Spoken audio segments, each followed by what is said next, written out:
let's talk about unicorns in the Bible. What's going on with that? Because I've had people, skeptics, say, the Bible, they believe there was unicorns. You can't trust any of that. Are there unicorns in the Bible, Mark? Because the King James seems to think so. Right. Well, this has actually got some complexities in it that I haven't been able to fully sort through here. What a great expert I am. I can't give a definitive answer. I did talk about this in Authorized a little bit. I think the word appears 9 times in 6 verses, if I remember correctly. And quite obviously, there are no unicorns as far as we use that word. White, horses with Right. horns, and sometimes they can fly like a Pegasus. But my daughter has unicorns up in her room. There's nothing like that in the real world, and the King James translators did not, I believe, intend to communicate that there was. I think they're taking the etymological, meaning of that word. It just means one horn, Mm-hmm. and it comes straight from Latin. And actually, that's one of many examples of words that seem to be influenced by or even drawn directly from the Latin Vulgate, which would have been, utterly commonly known and read and understood in Elizabethan England and in Tyndale's time, of course. And he's the one who gave us actually most of the King James Bible. It goes right back to Tyndale. Both Old and New Testaments are, above 70% and up in the 80th percentile for some of it, straight from Tyndale. So that is a false friend. That's the terminology I've added to this debate over the King James, because reading it today, you just have to have some sophistication to realize, okay, language changes over time. There's just no way they meant what we would understand by the word unicorn. But it sure does seem like it's saying that unicorns exist. So that's my answer. I don't think the King James translators did anything wrong. I do think in most of those cases, the modern translations go with wild ox, or I want to say it's possible that the King James translators were thinking rhinoceros, and in which case they would have been wrong, because I think the consensus now is it's wild ox.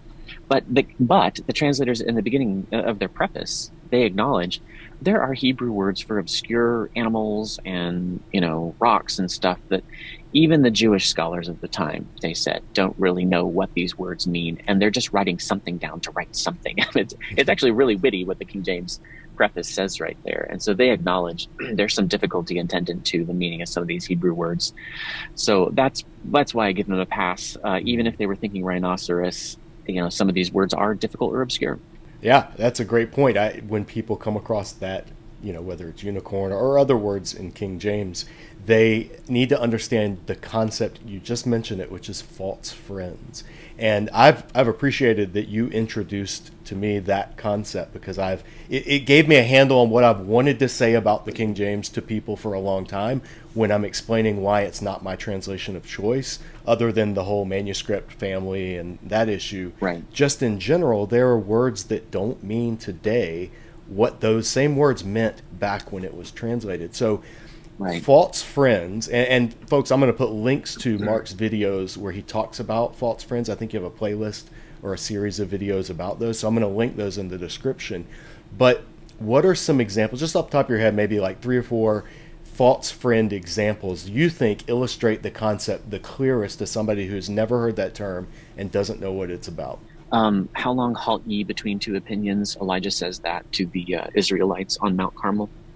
And I've been there. I mean, it's a stirring story, a stirring spot. And he's saying, if you're going to follow the Lord, then follow the Lord. If you're going to follow Baal, then follow Baal. And when he says, how long halt ye?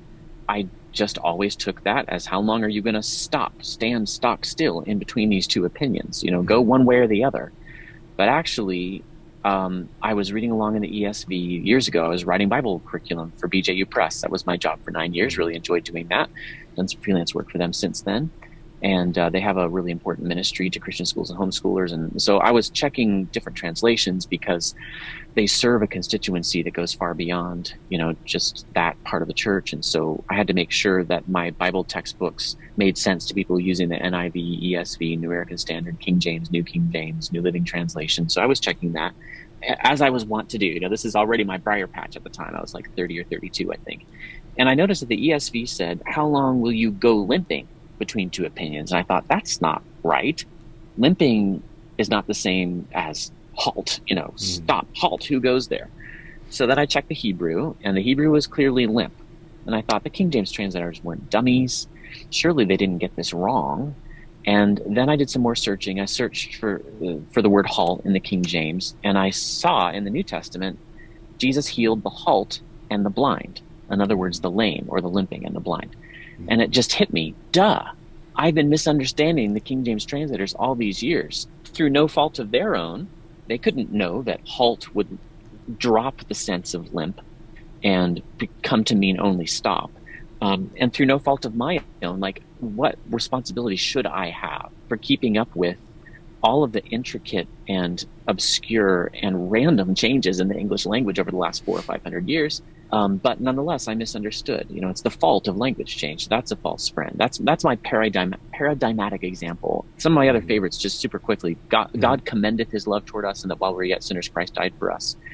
I think the word commendeth was an obscure English word that brings out a little more beauty than the text actually has. It's actually a little more specific than the Greek word is, but it's like it was a word that used to have a sense not just for praising someone.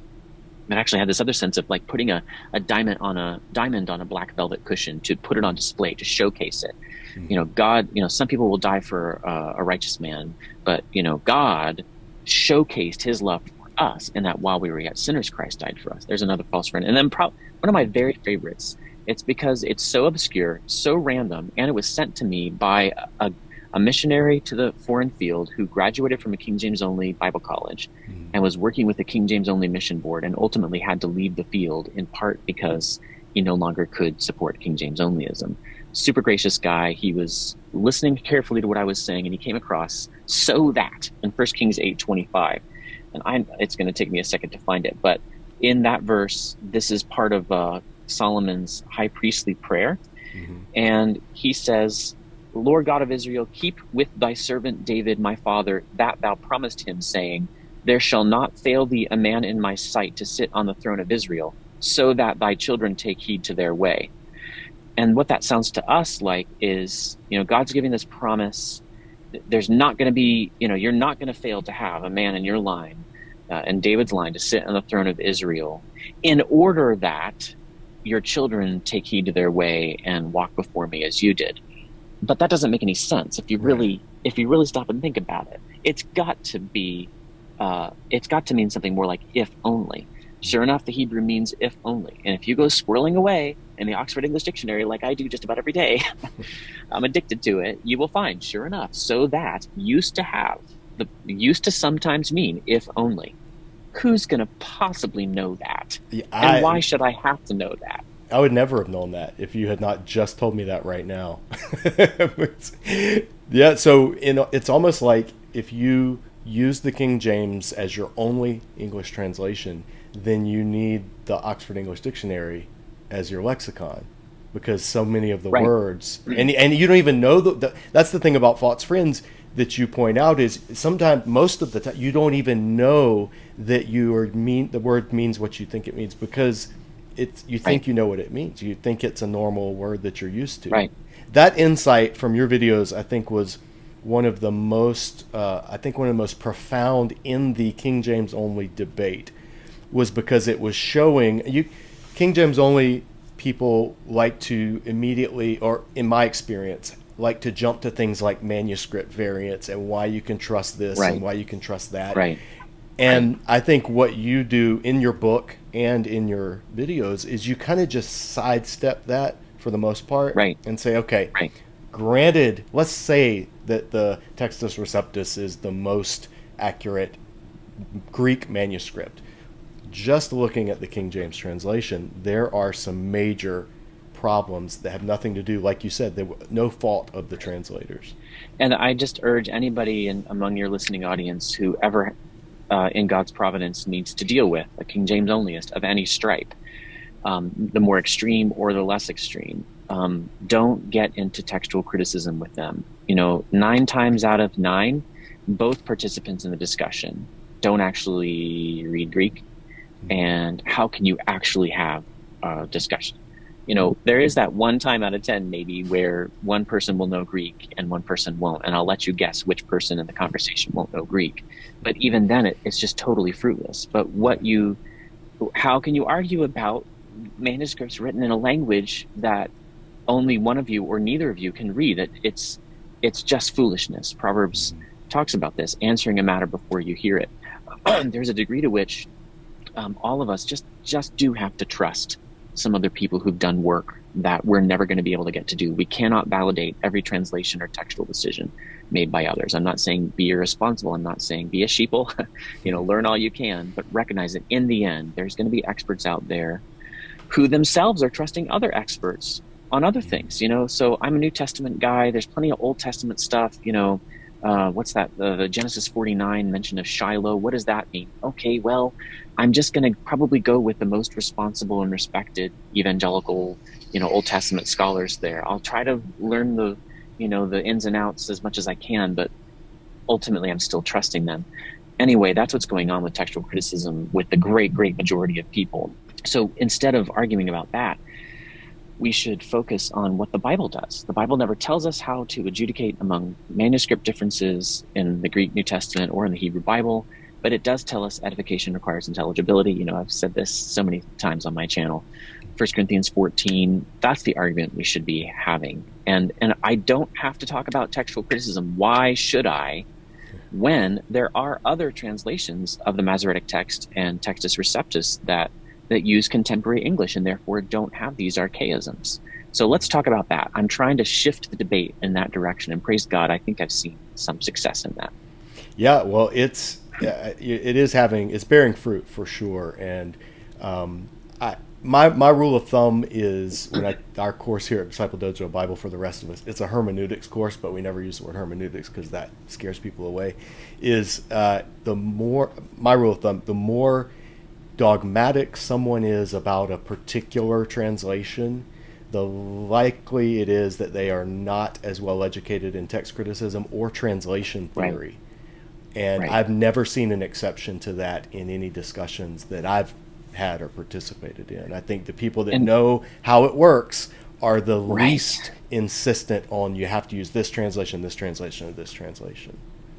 Yeah, absolutely. And we all ought to take a lesson from that, like we would if we were looking at some other field where there are experts, and the experts are the ones who are actually saying, we're not going to land on this question. This is one of the difficult questions, or there are legitimately, different answers there. It does strike me so often what a folly and shame it is to people to, as the King James translators put, dogmatize peremptorily. Make a hard statement about something before they've actually examined it. And that's what Proverbs says is a folly and shame to people, answering a matter before you hear it. Yeah, I'm totally with you. It's not just in theology. I mean, we see it in our culture. There's almost a pride in not doing what people say the experts, and it's this. There's a balance, like you talk about. You don't want to blindly follow what anybody who has the title expert says, because that's gullibility. Right. That's marching to the slaughter, and yes, but you also can't go to the other end, which is what I call them the do your research crowd on social media, where they'll post something just outlandish, and then when you disagree and point out why you disagree, they'll say, "Well, you just need to do your research," and they just mean you need to read watch the YouTube videos they watched, or read the blog posts that they wrote. But I feel like that is a pride issue at the end of the day. I mean, it inflames our pride to think we're the ones that are truly hearing from the Lord. Everybody else, they are just false teachers.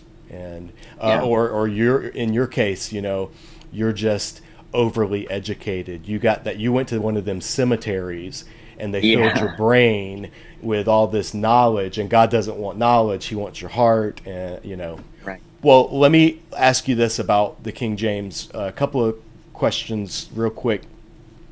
Is there only one King James, or were there multiple versions? Did it drop down from heaven on a golden pillow? Or just in a nutshell, is the whole idea that the King James Bible is the English Bible that the Holy Spirit gave? Does that stand up to history? Yes or no? No, and go to kjbhistory.com, run by my excellent, respected friend, Tim Berg, who's also part of my Textual Confidence Collective, whose series of 7 podcasts is, as of this recording, we've put out 2 of them. The other 5, Lord willing, are coming, and then we're going to do a discussion, again, Lord willing, after that. I've watched the first He's one. They are very good. I'm going to put a link to those in the description as well. The first Thank one you. was great. He's the expert on the history. I'm still more the philologist. But yeah, what I know of the history marks this out as something rather different from that. I mean, simply put, the King James only world in all of its varieties, some of which aren't quite King James only, and we try to be careful about how we describe the groups, but they have these overtones that are similar. They do tend to talk about the text in an absolutist way, and the less responsible, more extreme ones talk about the King James itself as being perfect. But one of my friends across the aisle there, his name is Brian Ross, I just find him to be honest and humble. He's pointed out over and over again, he's a historian, to his own tribe. He's saying, but we've had multiple different King James editions and they weren't all the same. Even after 1769, when it kind of settled down to the Benjamin Blaney edition, he's pointed out there are these minor differences. So you cannot say this text absolutely is the perfect one. Even within the King James editions, you have to pick one, right? If you're going to say it's the perfect one. And there's not an obvious candidate. Most people don't even know that there's more than one King James. It's just Right. they think there's one, and they don't realize Right. there was a history of translation and versions of the King James. Exactly. Well, then, so what do you see as what would you say? Because you're not anti-King. I want to make this clear, and your No. book makes this clear. You're Yeah. not anti-King James. I probably take Not a at all. more hands-off. I'm probably more anti-King James than you, and I'm not anti-King James. I just don't prefer it for a number of reasons. You're probably more comfortable with it overall than I am. And so for some people who are comfortable, who did grow up with the King James, or who just like it for whatever reason, what do you see as its rightful place in modern English Bible study and church use? It's the one ring to rule them all, and it's had more influence than any other translation, and so you have to reckon with it as the most significant point on the historical timeline.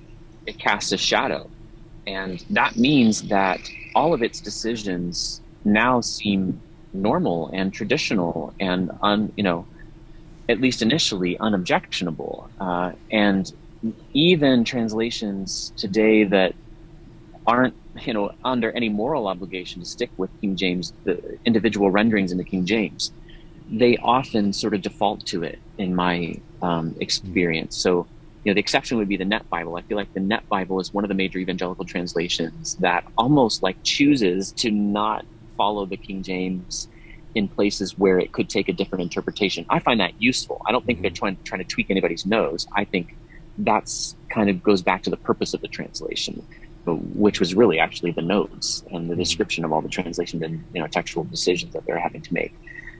You've just got to know the King James if you're really going to understand the history of English Bible translation.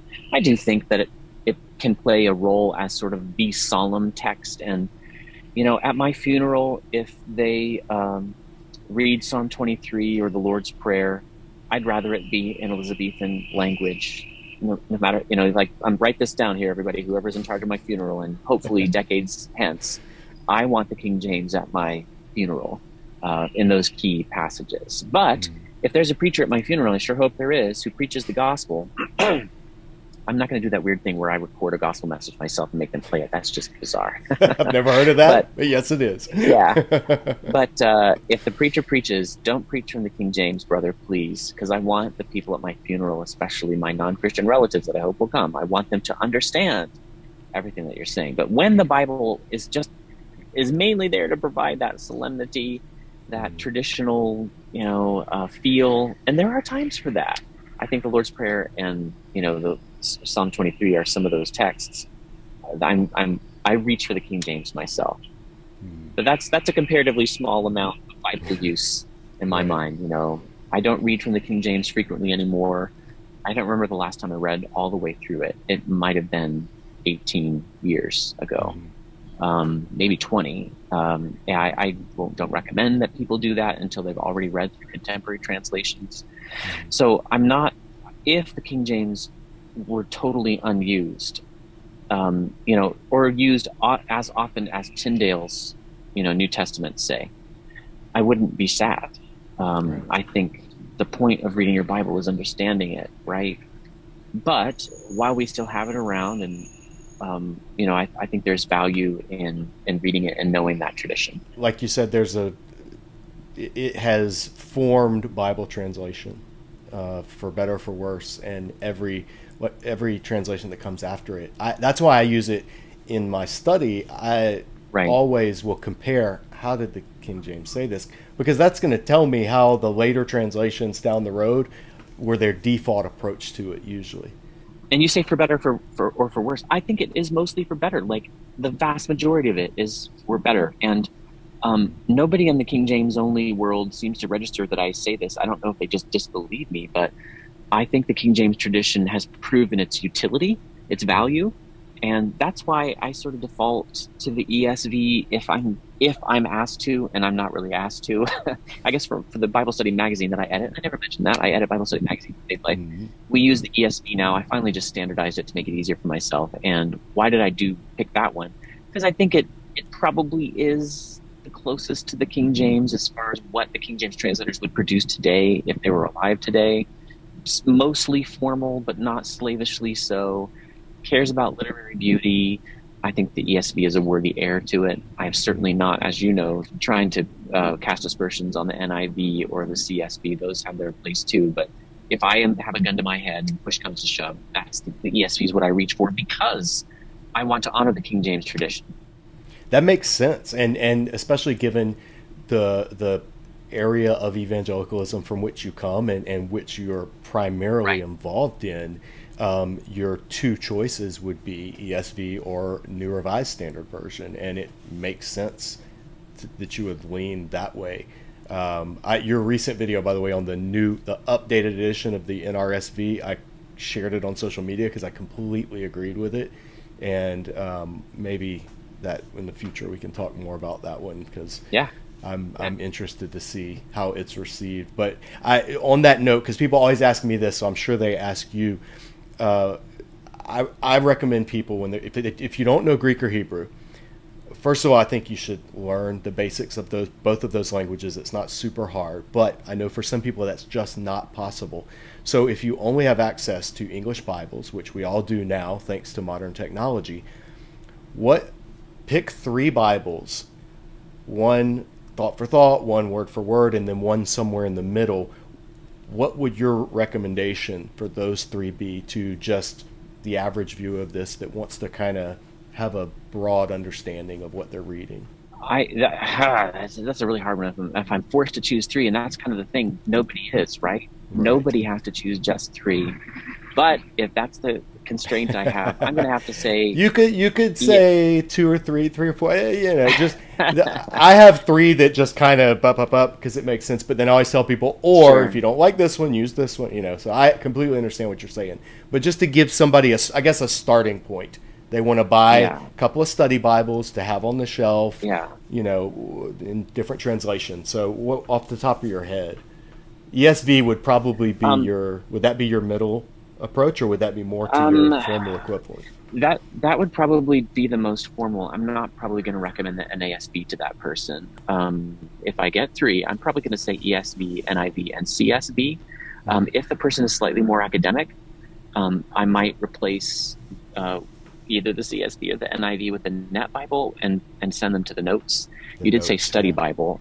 I just think it's really helpful to get to see the ingredients that the cooks put into the broth. Yeah. I think it's faith building to see that. And I think it really helps develop your understanding if you look over and over again at the options available to translators as much as, can be conveyed to you in English. So that, Yeah. anything that's the major modern evangelical English Bible translations, I'm comfortable recommending. Those are the ones I know well and the ones that I trust, the ones where I know and trust, numbers of the translators because I've read their commentaries and books. And I will link in the description to it, but your quick thoughts on the Passion Translation. Yeah. Enough said. Yeah. Well, I should say more. John MacArthur got in big trouble when he gave a really short answer to what should have been a complex question, and I don't want to do that either. I was very careful to point out the good in it when I did 2 videos, and I'm planning to do another one. You know, there's tons of truth in it, and if that's all you had on a desert island, I think you could come to know the Lord and love him and understand him pretty well. But it also is based on some frankly wacky, extreme charismatic views of what translation is and what the originals are. The Hebrew homonymy thing, it's just like one of those ideas where he says that these words can have multiple different meanings, and God had given him, Brian Simmons, the translator, the secret key. Mike Winger, of course, has done the best on this. Yeah. And he hired Daryl Bach and Trumper Longman and Vijay Gupta and others to help. But it's just so wacky. It's like I hardly even know where to start with this. But it makes scripture into a wax nose, and I'm really alarmed by that. So I don't recommend the Passion Translation. People do. I want them to go watch the Passion Translation video that you did, just so they can hear you say, "That's the 4th dumbest thing I've heard today." I laughed out loud at that line. I don't know if it was written or off the cuff, but it literally made me laugh out loud when I saw it. Okay. So